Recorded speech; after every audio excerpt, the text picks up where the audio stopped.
Novembro de 1989. Uma inesperada aceleração na história finalmente fez o bloco soviético, já em crise, sofrer um colapso. A multidão de berlinenses cruzando o muro entre os dois estados alemães simbolizará eternamente esse acontecimento.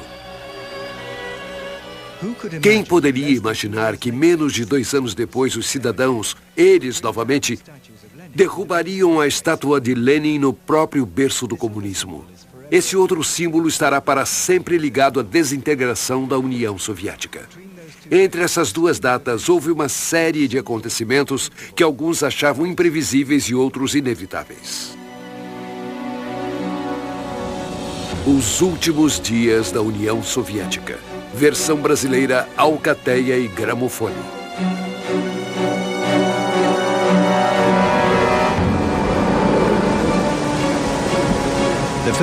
O primeiro acontecimento dessa série teve lugar a 4.000 quilômetros de Moscou, em 2 navios assolados pela tempestade no Mediterrâneo, ao largo da costa de Malta.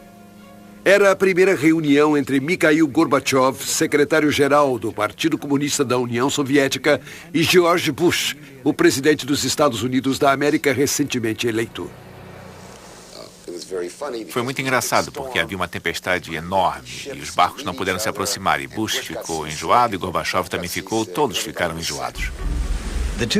Os dois homens que navegavam ao encontro um do outro naquele mar tumultuado eram os líderes das duas maiores superpotências do mundo. George Bush, presidente dos Estados Unidos da América há menos de 1 ano, sucedera Ronald Reagan, o homem que se referia à União Soviética como o império do mal e que havia levado a um clímax o confronto nuclear com o bloco soviético. Bush continuaria com a política do seu antecessor? Mikhail Gorbachev era secretário-geral do PCUS desde 1985. Na época, ele tinha 54 anos. Trouxe o espírito jovem à liderança do partido e deu início a reformas radicais. Nos assuntos exteriores, ele levantou a cortina de ferro, permitindo que países satélites da União Soviética, tais como a Polônia, a Hungria e a Tchecoslováquia, recuperassem o controle do destino de suas nações. No âmbito doméstico, empreendeu a democratização do país, cunhando 2 lemas revolucionários: Glasnost e Perestroika. Glasnost queria dizer liberdade de expressão. Perestroika queria dizer reestruturação dos sistemas político, econômico e social. Pessoas perguntam o que é perestroika. Bom, é trabalhar seriamente. Isso é o que é a perestroika. É ajudar os outros, é sentir o apoio dos outros. Isso é o socialismo. Logo que Gorbachev disse, agora vocês podem falar, foi o fim. Depois disso, não era mais possível parar ou voltar atrás. Era tarde demais. Tudo fluiu daí. No entanto, em 1989, o resultado era duvidoso. Mesmo que a sociedade soviética estivesse começando a respirar, mesmo que a censura à imprensa tivesse sido abolida e que as liberdades individuais estivessem sendo mais respeitadas e que as prisões arbitrárias tivessem desaparecido, a vida cotidiana dos russos se deteriorava. Foi quando a reunião de Malta teve lugar. Gorbachev chegou à reunião de cúpula em uma posição extremamente fragilizada. Ele tinha uma meta crucial: obter dos americanos o fim da escalada nuclear. Por motivos morais, claro, mas também por motivos econômicos.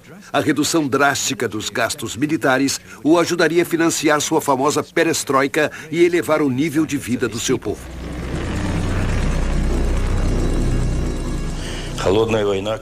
Não só os países europeus, mas o mundo inteiro estava atolado nessa Guerra Fria. Você tem que perceber que a União Soviética e os Estados Unidos tinham enterrado muitos bilhões de dólares na corrida armamentista. Imagine o que poderia ter sido feito com esse dinheiro todo. No mês anterior à reunião, a administração Bush esteve dividida.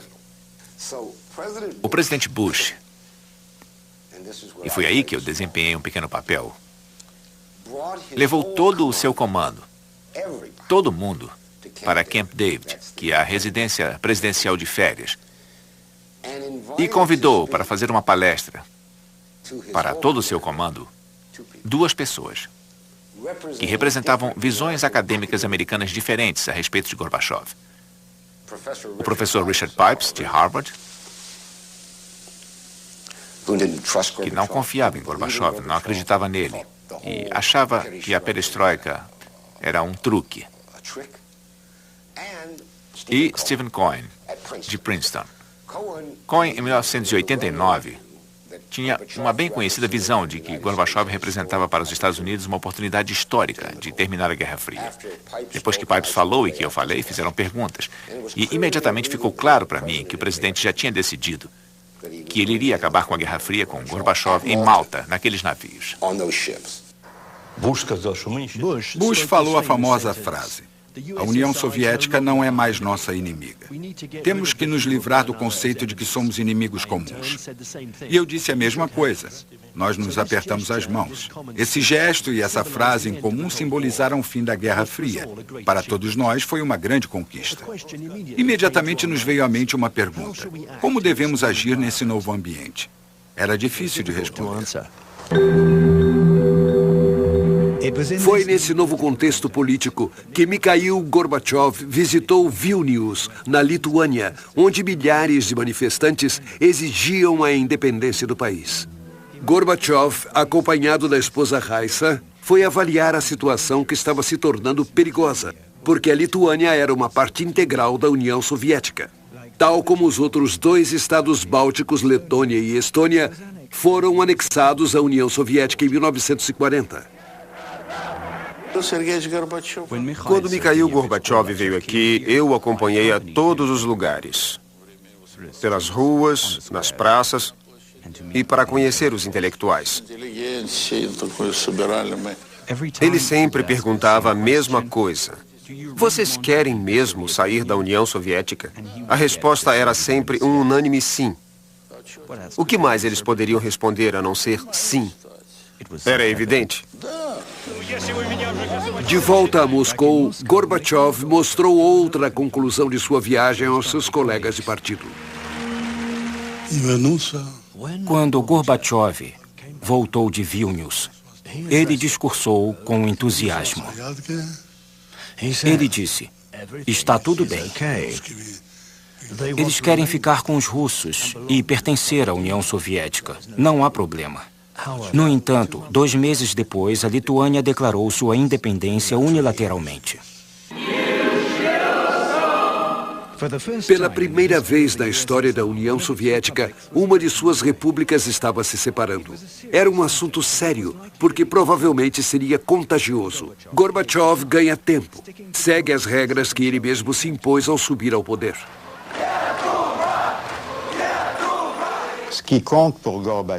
O que importa para Gorbachev, e que para mim é prova de suas qualidades excepcionais, é sua ligação a certos princípios morais, sua aversão pelo uso da força, sua formação. Ele era advogado e tinha grande consideração pela primazia da lei.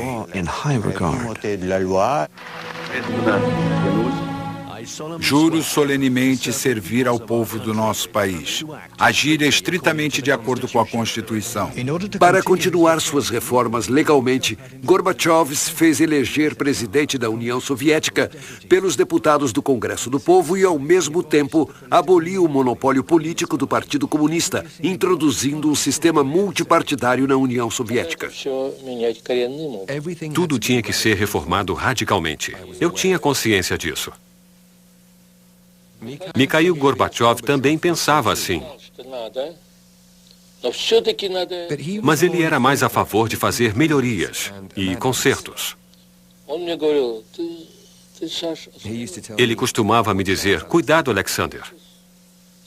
Este partido é um monstro. Pode-se perder o controle dele em um instante.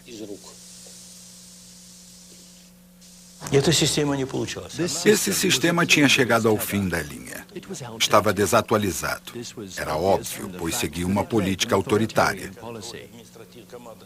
O Partido Comunista e o sistema administrativo exerciam um controle absoluto.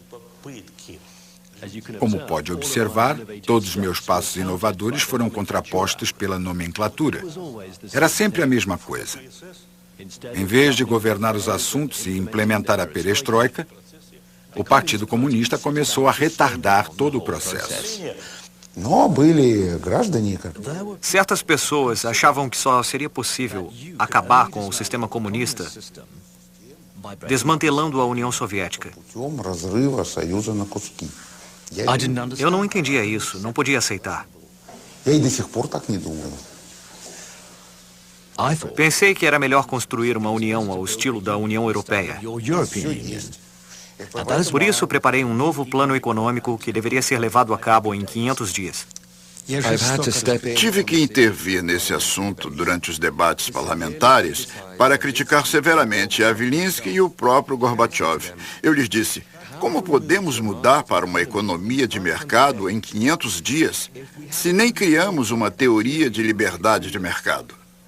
Como podemos resolver esse problema em 500 dias? É loucura.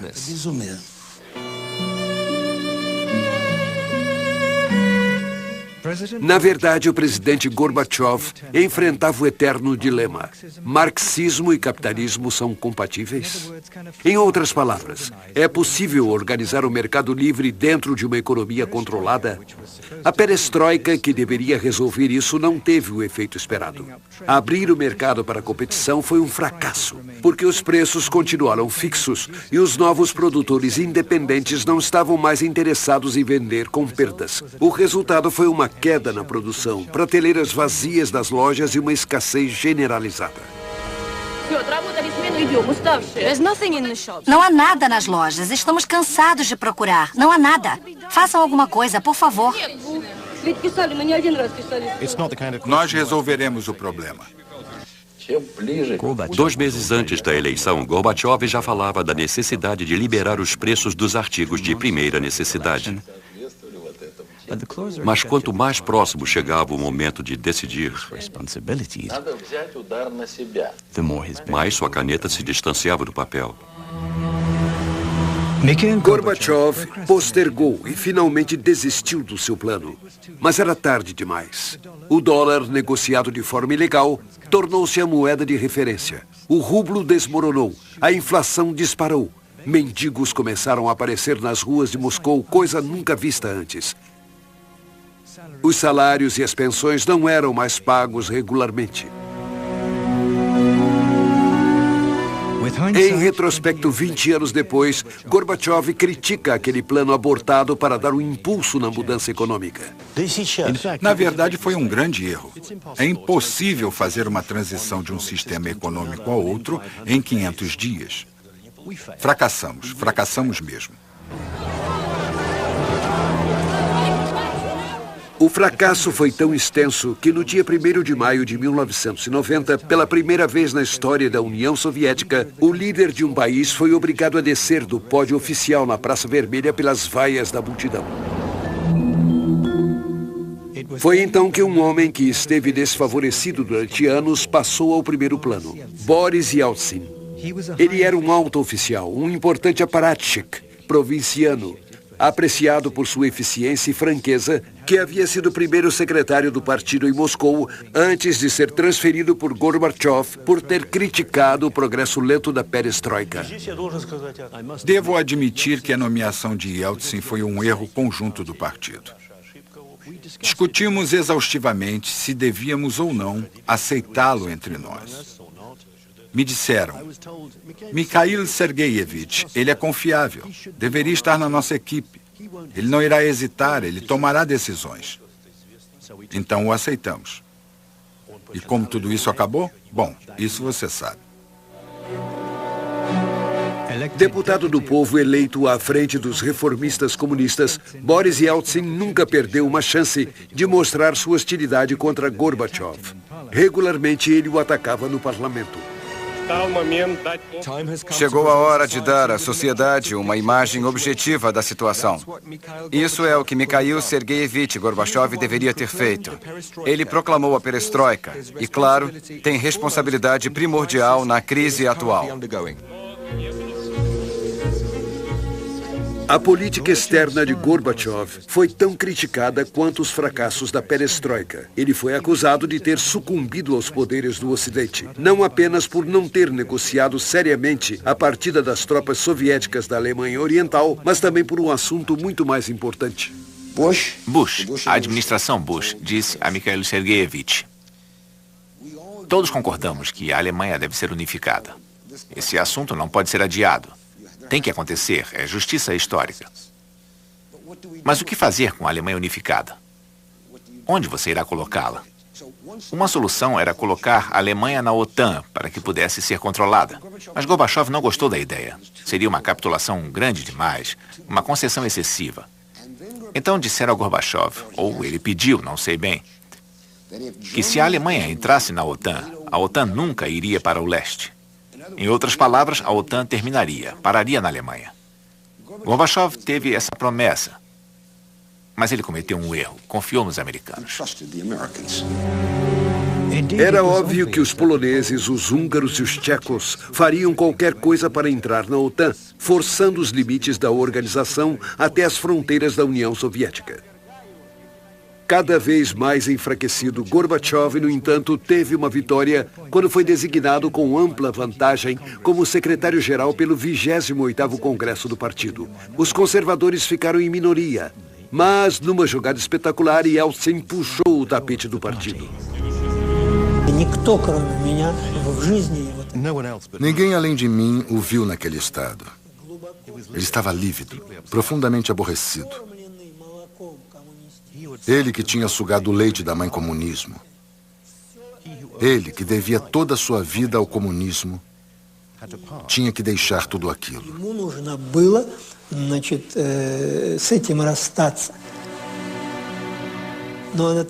Lembro daquela hora na sala do Congresso no Kremlin. Ele é visto de costas, andando pelo corredor. Ele que tinha sido tão poderoso e implacável, agora estava destruído. Na verdade, andando desse modo, ele estava indo para um novo poder em potencial.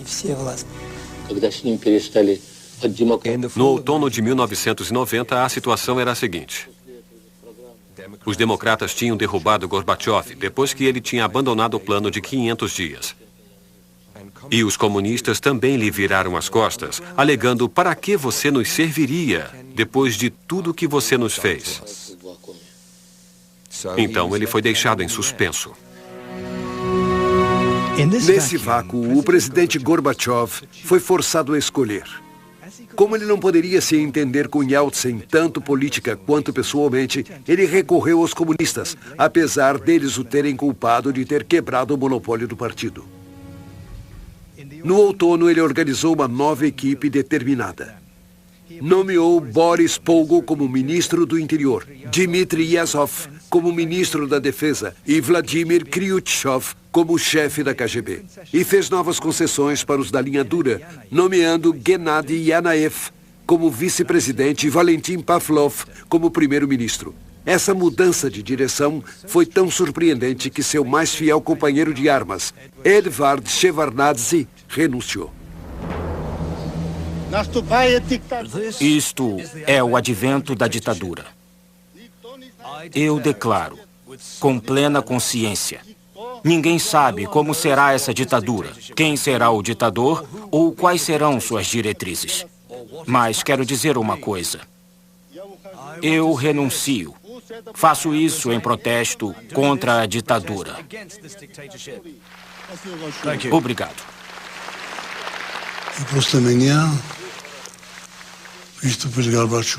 Depois de mim, falou Gorbachev. Ele disse: isso não é verdade. Não há ameaça. Se houvesse uma ameaça verdadeira, por que Shevardnadze saberia disso e eu não? Mas minha fonte era confiável. Sabe por quê? Porque eu era ministro de Assuntos Exteriores e 30% a 40% dos diplomatas do ministério trabalhavam para a KGB. Eles sabiam tudo e, naturalmente, me informaram e Gorbachev não queria acreditar em mim.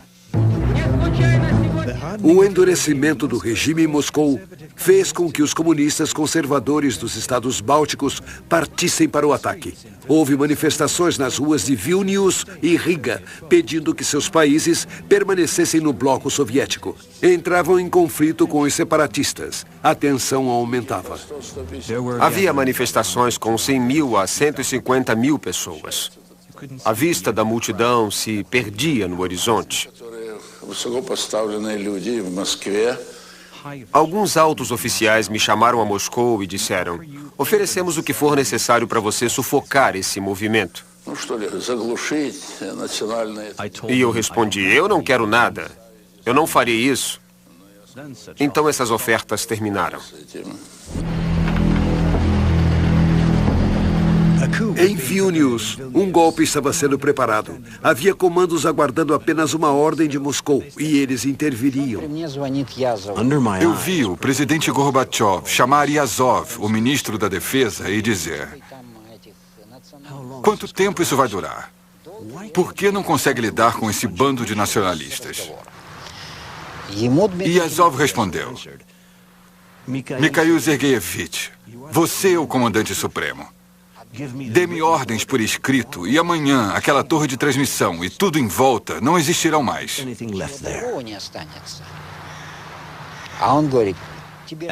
E Gorbachev disse: minha palavra não é suficiente para você? Na verdade, ninguém queria se responsabilizar pelo derramamento de sangue.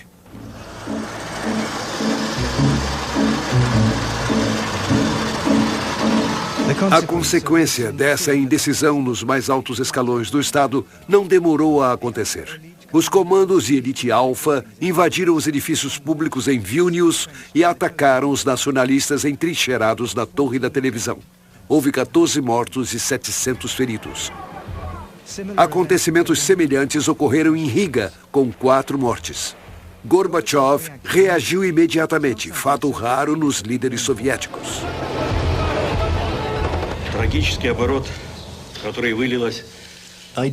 Lamento profundamente o desfecho trágico ocorrido recentemente na Lituânia e em Riga. E expresso meus mais sinceros pêsames às famílias afetadas por essa tragédia. As notícias das mortes em Riga e em Vilnius tiveram um efeito retumbante na União Soviética e no mundo ocidental.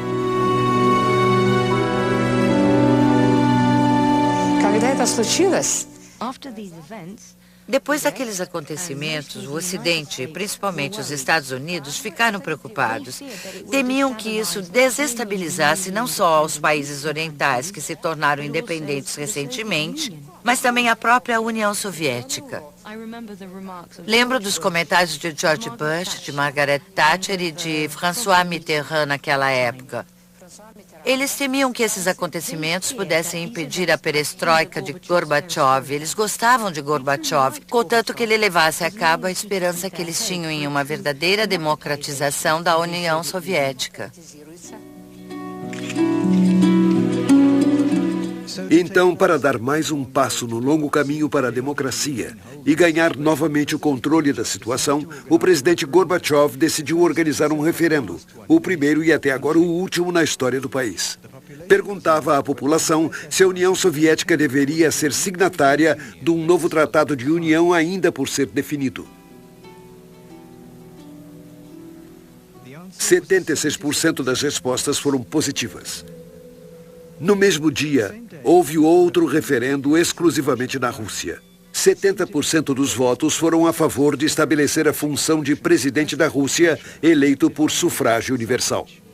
No dia 16 de junho, Boris Yeltsin fez o juramento. Tinha acabado de ser eleito o primeiro presidente da Rússia.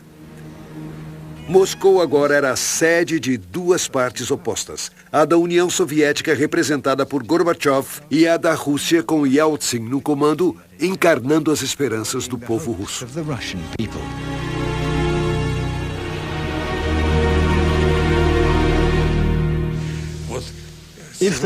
Se houve contradições entre Gorbachev e Yeltsin, não foram muito sérias.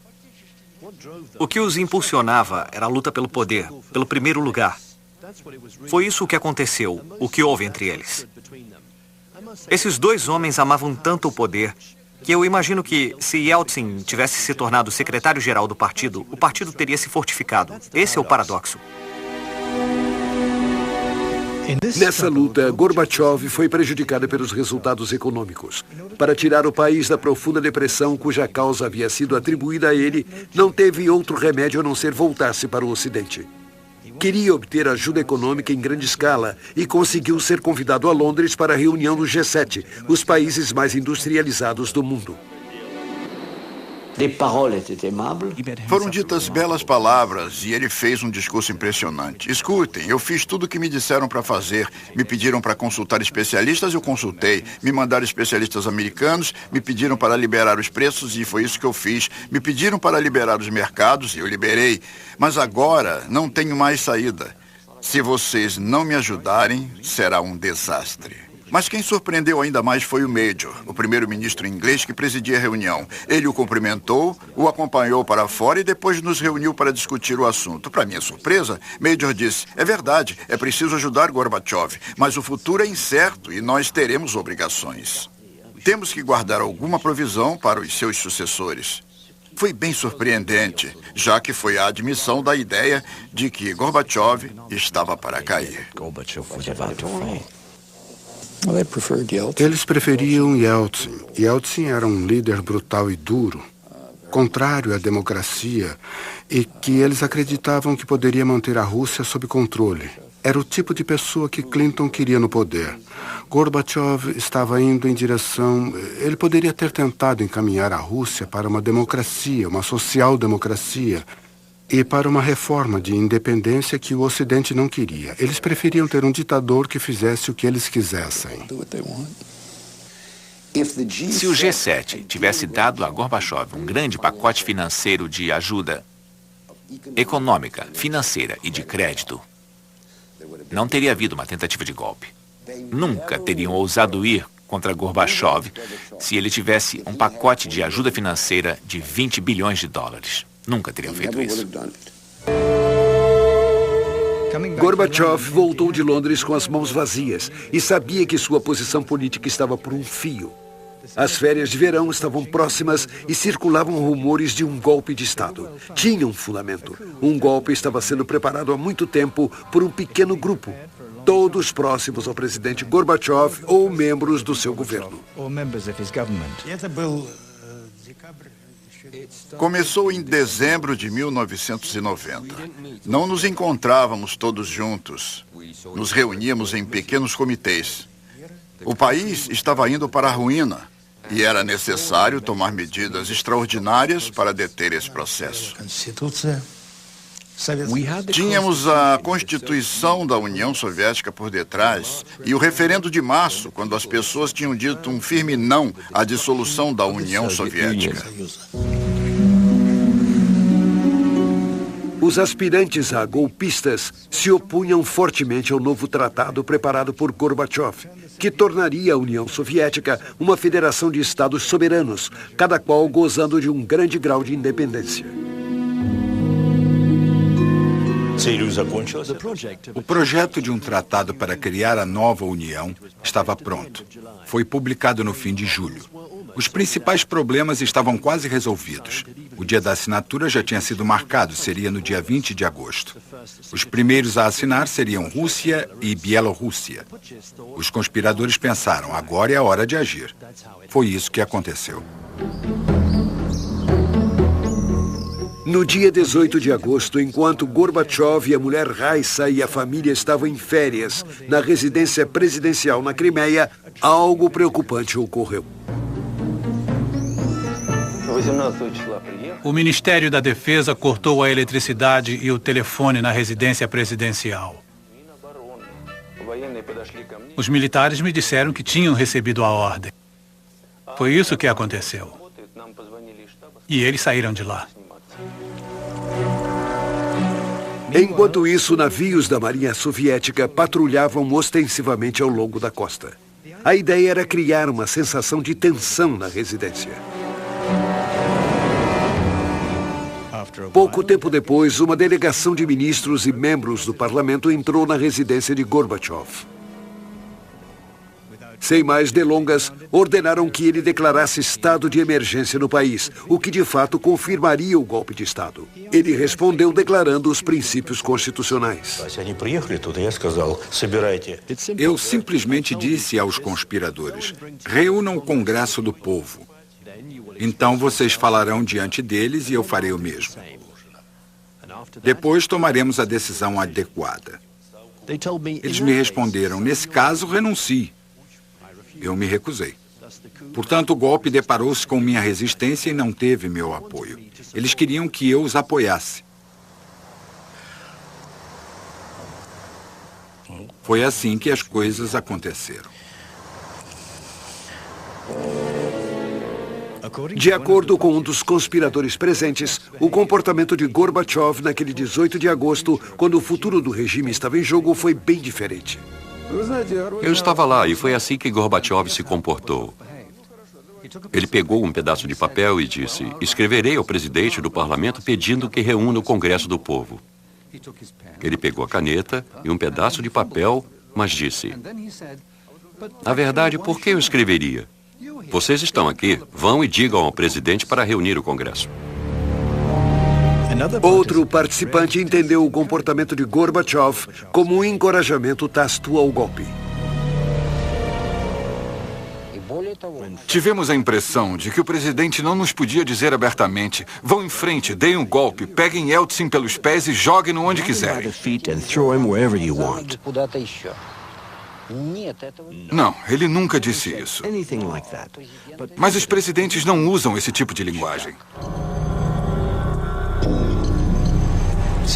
Então, os conspiradores entraram em Moscou sem a autorização oficial do presidente Gorbachev e decidiram precipitar os eventos.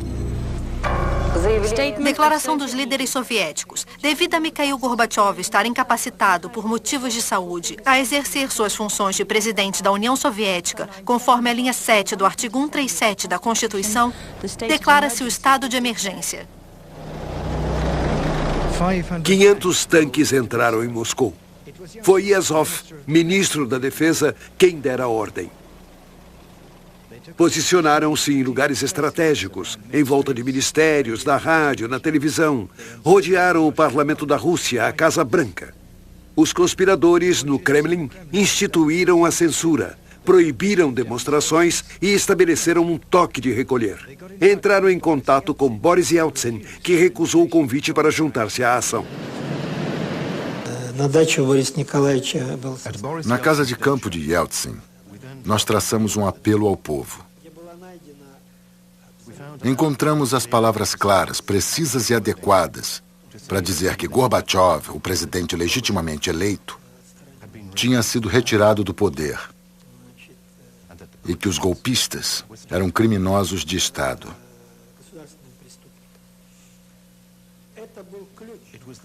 Foi a chave para o que iria acontecer naqueles próximos 3 dias. Aquela simples frase foi uma frase destinada à comunidade internacional e também ao povo dentro de nossas fronteiras.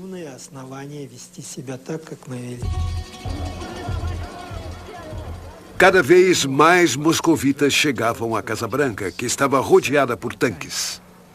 Yeltsin decidiu ir até lá falar com os soldados dos tanques, em sua maioria recrutas. Eu disse a ele: nem pense nisso, Boris Nikolaevich. Está fora de questão. Não sabemos o que eles pretendem. Não sabemos quem pode estar emboscado em algum telhado ou balcão. Você não pode fazer isso. Ele se voltou e disse: dê-me o texto da declaração. Eu ainda tentei persuadi-lo a mudar de ideia. Mas 5 ou 6 minutos depois, Yeltsin tinha subido em um tanque e alguns de nós subimos com ele. Já que não tenho acesso à televisão ou à rádio, lerei isto. Aos cidadãos da Rússia, Na noite do dia 18 para o 19 de agosto de 1991, o presidente devidamente eleito de acordo com a lei foi retirado do poder. Tudo isso nos leva a declarar ilegal esse assim chamado comitê.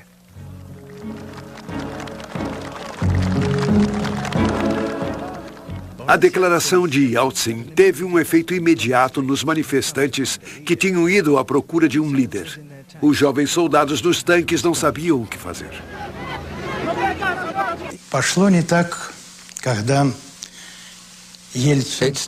As coisas começaram a ir mal para nós quando Yeltsin e sua comitiva, os Popovs, os Sobchaks, etc., todos traidores nacionais, não há outro nome para eles, levaram cerca de 100 mil pessoas para a frente da Casa Branca. Isso afundou o barco de vez.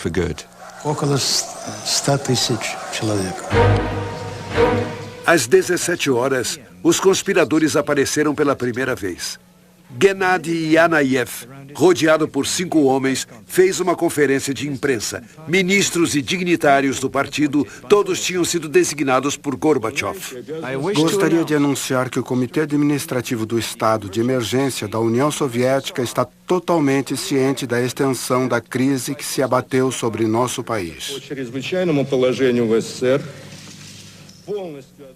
Dada a incapacidade de Mikhail Gorbachev por motivos de saúde de exercer suas funções como presidente da União Soviética, eu assumirei temporariamente a função de presidente. Na Crimeia, Gorbachev e sua comitiva, que acompanharam os acontecimentos pela televisão do Guardião da Casa, entenderam as intenções dos conspiradores. Raissa ficou chocada com a conferência de imprensa quando Yanayev foi visto com as mãos trêmulas. Gorbachev comentou que agora os conspiradores tentariam colocar a realidade a par das suas mentiras sobre o seu estado de saúde. Iriam tentar envenená-lo. A partir dali, ele recusou-se a comer o que fosse preparado nas cozinhas da residência. Privado do contato com o mundo exterior, Gorbachev temia por sua vida e gravou uma declaração numa câmera de vídeo caseira. Recuperamos esse documento excepcional que estava arquivado.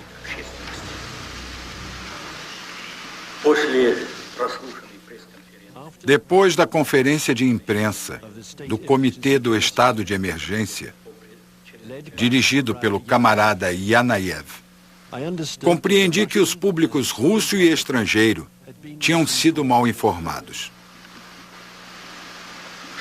Declaro que tudo o que foi dito sobre minha saúde é falso.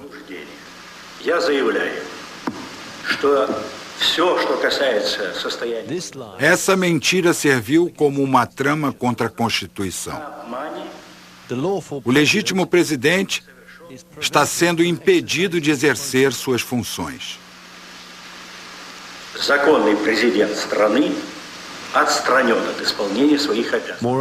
Além do mais, a residência na Crimeia, onde estou passando férias, está cercada por soldados.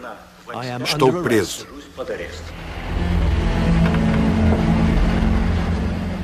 No dia seguinte, Yeltsin, que passara a noite no parlamento protegido por um forte serviço de segurança, recebeu cada vez mais apoio do país e do estrangeiro. Os moscovitas levantaram barreiras em volta dos tanques, cujos ocupantes, que não haviam recebido nenhuma ordem, mostravam sinais de cansaço. Entre os conspiradores, a confusão era total. Um a um tentavam desistir.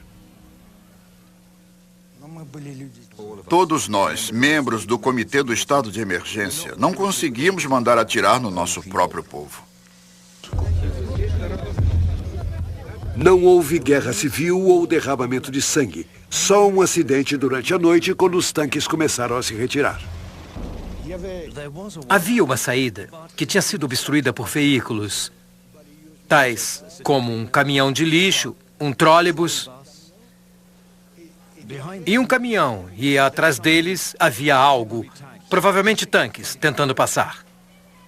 Eu vi um homem, e depois 5, 10, 20, correndo em disparada em direção dos tanques. E mais atrás, 100, 150, 200 pessoas. Quando alcançaram o tanque, desdobraram o todo que havia na traseira e o jogaram por cima do tanque. E sem visibilidade, o tanque começou a recuar e, nesse momento, esmagou 2 jovens. E a multidão começou a gritar.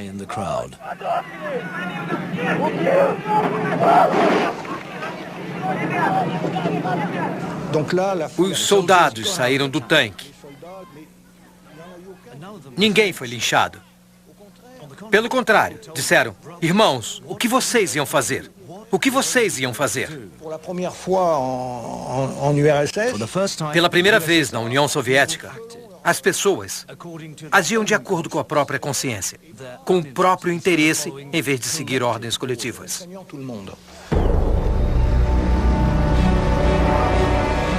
Na manhã do dia 21 de agosto, o estado de emergência foi levantado. Os golpistas se entregaram. Os tanques voltaram às casernas rodeados pela celebração popular.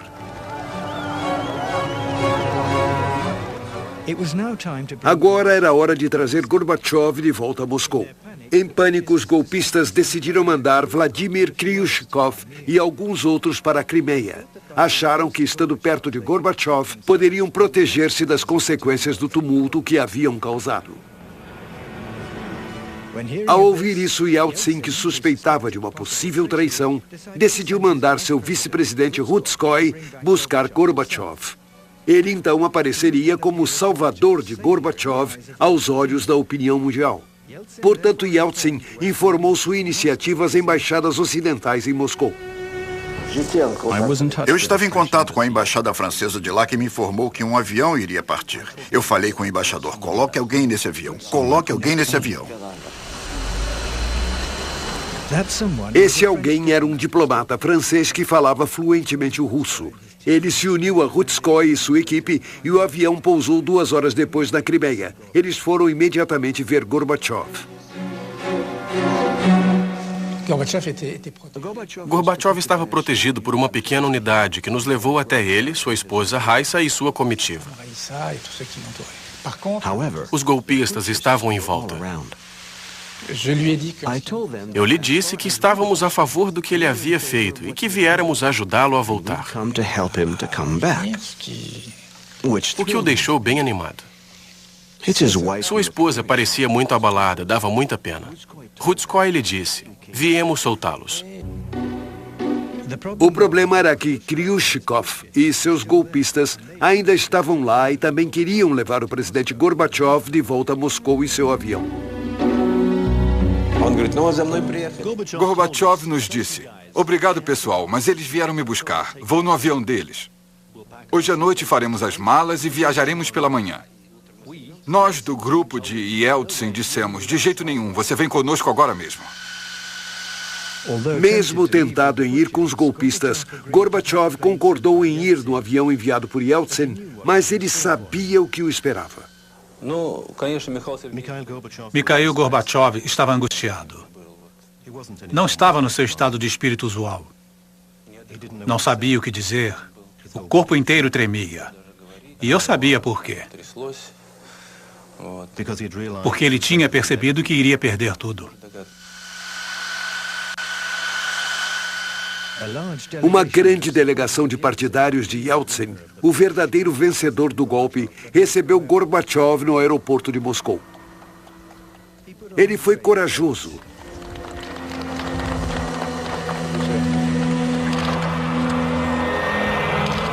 A esposa Raissa e a neta estavam visivelmente assustadas. Ele condenou vigorosamente o golpe, mas não teve outro remédio senão homenagear seu libertador. Gostaria de expressar minha gratidão ao povo russo e ao seu presidente Boris Yeltsin por sua postura firme contra esse movimento.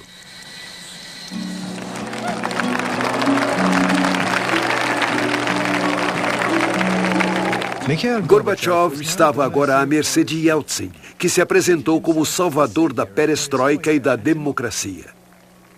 E perante o Congresso dos Deputados do Povo, não demorou muito para desferir o golpe de misericórdia no rival.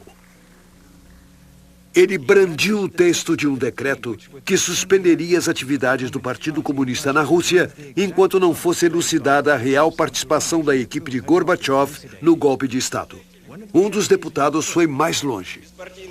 Devido ao papel que teve no golpe, o senhor não concorda que o Partido Comunista deveria ser dissolvido como uma organização criminosa?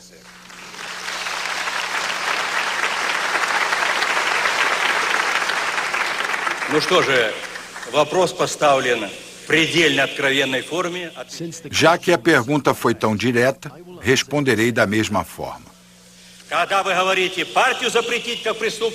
Quando o senhor fala da dissolução do Partido Comunista como uma organização criminosa, eu não concordo em absoluto.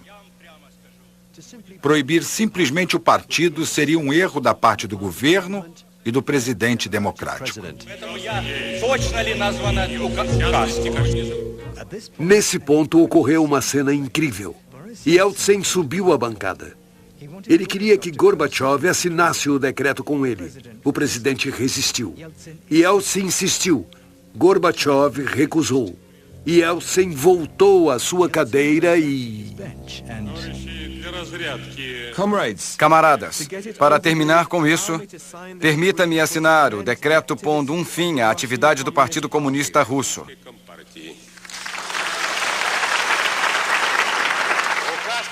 O decreto está assinado.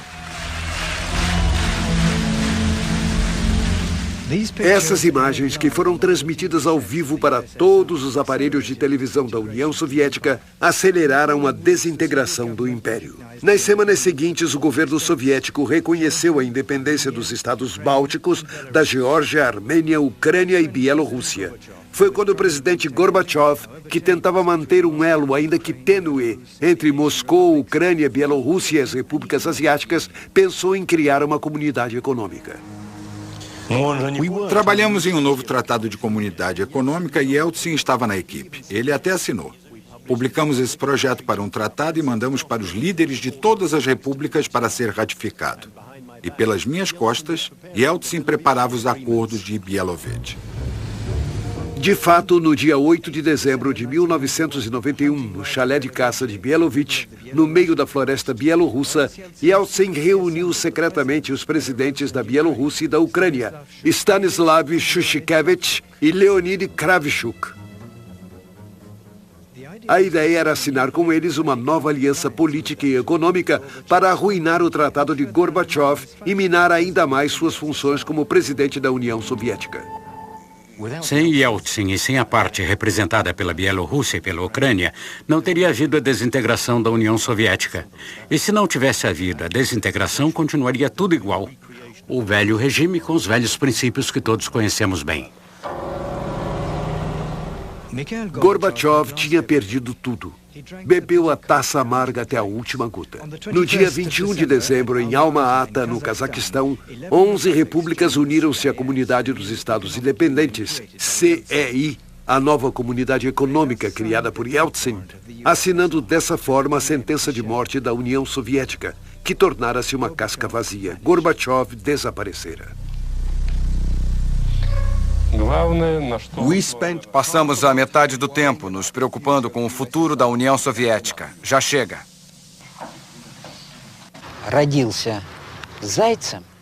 Uma lebre, quando nasce, nunca se tornará um lobo ou um leão. Entende? Qualquer que seja a mentalidade ou a inteligência dessa lebre, sempre será uma lebre. Um lobo ou um leão podem não ser muito inteligentes, mas podem, em questão de segundos, destroçar seu pescoço.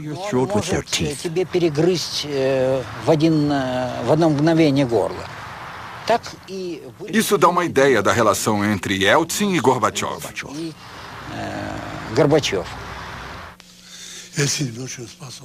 É verdade que Yeltsin era um homem muito capaz.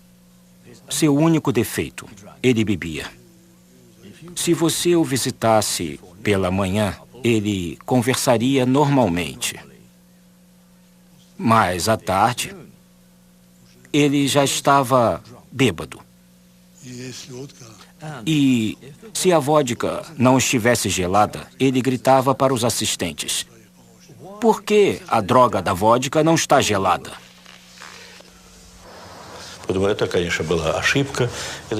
Yeltsin é uma pessoa inteligente e corajosa.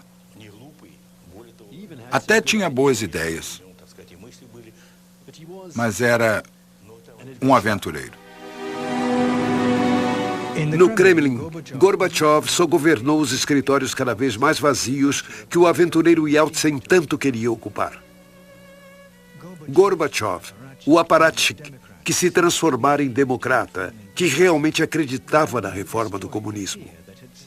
O homem que destruiu o medo que cimentou o sistema soviético por mais de 70 anos foi acusado por seu povo de covardia, indecisão e fraqueza.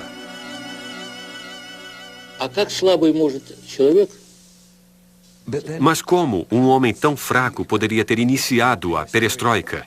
Diga-me. Como poderia ter iniciado uma mudança no regime social? A glasnost, a democratização, a vida parlamentar, o fim da Guerra Fria, o fim da repressão política, o fim da repressão religiosa. Como? Diga-me, percebe o emaranhado de contradições em que nos encontrávamos na época? No dia 25 de dezembro de 1991, às 7 da noite, abandonado por todos, Gorbachev leu sua carta de renúncia.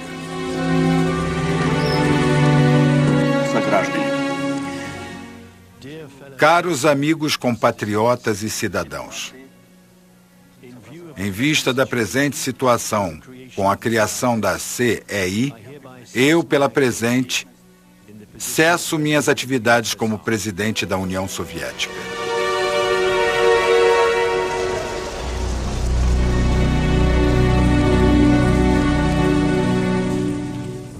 A assinatura de Mikhail Gorbachev no final de sua carta de renúncia ainda nem estava seca e ali perto, no Kremlin, a bandeira da União Soviética estava sendo arriada.